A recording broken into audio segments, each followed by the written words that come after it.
Hi guys, it's Ryan here with Sigma Survival, and today's video is about my orange grab bag. It's a CBRN specific kit, so stay tuned.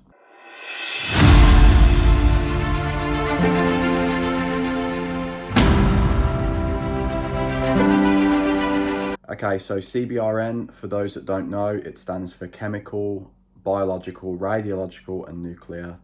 And it's a specific set of sort of threats that basically are always evolving. They're always there, and it's something that you should definitely be prepared for, in my mind. So I've created this grab bag that is essentially, it's a kit that has all of the sort of like smaller things that are a bit more specialized. So it's got supplements, it's got medicines, it's got a decontamination kit, and it's even got some improvised PPE if I don't have, you know, a full gas mask, respirator and NVC suit with me. So yeah, this little grab bag is something that's color coded for ease of use. I've done other videos on that stuff way back when I first started the channel. By the way, this is Portugal in the background if you was wondering where I am. Yeah, so let's get into what's in the kit. Here it is, guys, long overdue, the orange CBRN grab bag. So here's a decontamination kit that's in a separate bag because it's the first thing I want to be able to get in, get out, and basically utilise. So the saline here is very useful. It's used for irrigating mucous membranes like the eyes, the nasal passage, the throat, and even maybe inside the ears and wounds if necessary. Here is some Fuller's Earth decontamination powder. This is military issue. It is designed to be used on clothing and skin to absorb toxins, and then you can brush it off or wash it off thereafter. Trauma shears and plasters. Trauma shears are just for cutting clothing away that's contaminated or for dealing with injuries. And the plasters are there to basically, you know, cover wounds or scratches straight up if you're in a CBRN environment. And with that, there's also some alcohol wipes that have got chlorhexidine in, which is an antiseptic. This is to basically deal with infectious agents straight away. And also, you know, if you've been exposed to radiation, you want to kind of get on top of infections, so it's good to have that. More plasters and saline wipes just for, you know, when you don't want to use the saline bottle on wounds and whatnot.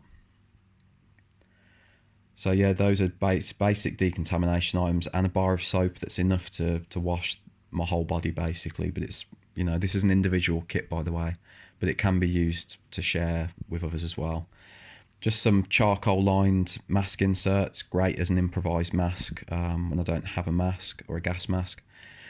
Sodium bicarbonate, very important for blocking the uptake of tritium. Super critical in that respect.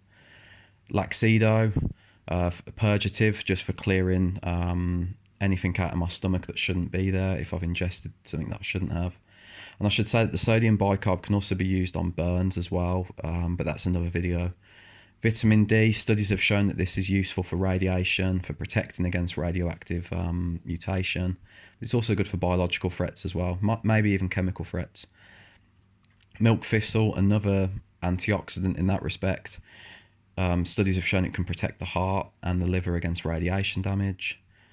Potassium iodide, does this need any introduction? It's the most common thing that everyone talks about with radiation. Vitamin C, yeah, super important in the Fukushima crisis. Studies have shown that this is a very potent antioxidant that can help protect your body, but also for biological threats. NAC is the same. It's a recommended drug, but it can be bought over the counter. It's recommended for radiation, but also, you know, it can be used for biological and chemical threats. Pickled lettuce, just to be able to get some good healthy bacteria into my system. Here are some additional items that I plan to put into individual bags. I plan to break this kit down even more so it's even more compact, but chlorella and spirulina are very useful to have if you can get it. Soy isoflavones, another antioxidant that is really useful for radiation and probably biological threats. More vitamin D, you can't have enough of this, and you could give this out to people. Zinc blocks the zinc radionuclide. It also boosts your immune system.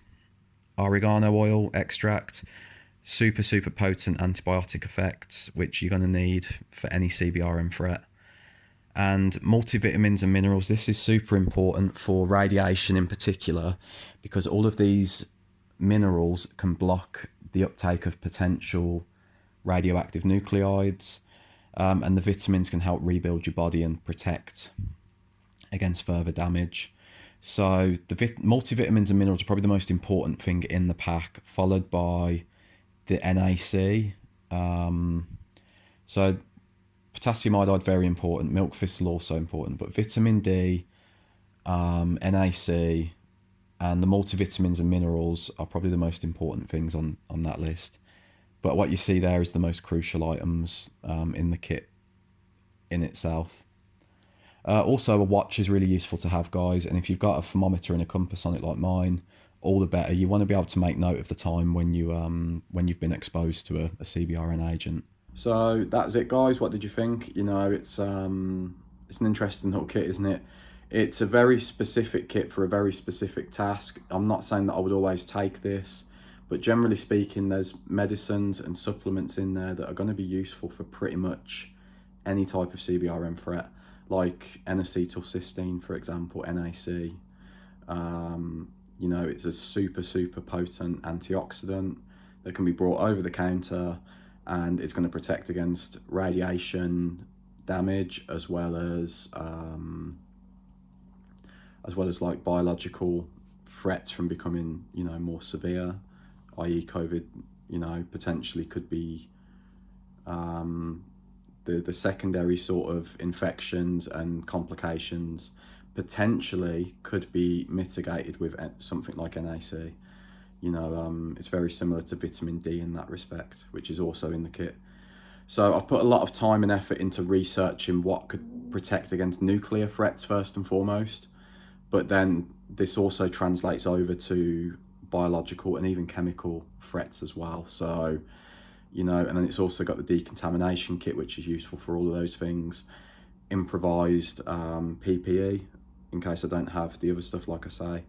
So yeah, let me know what you think. Obviously this video has been a long time coming.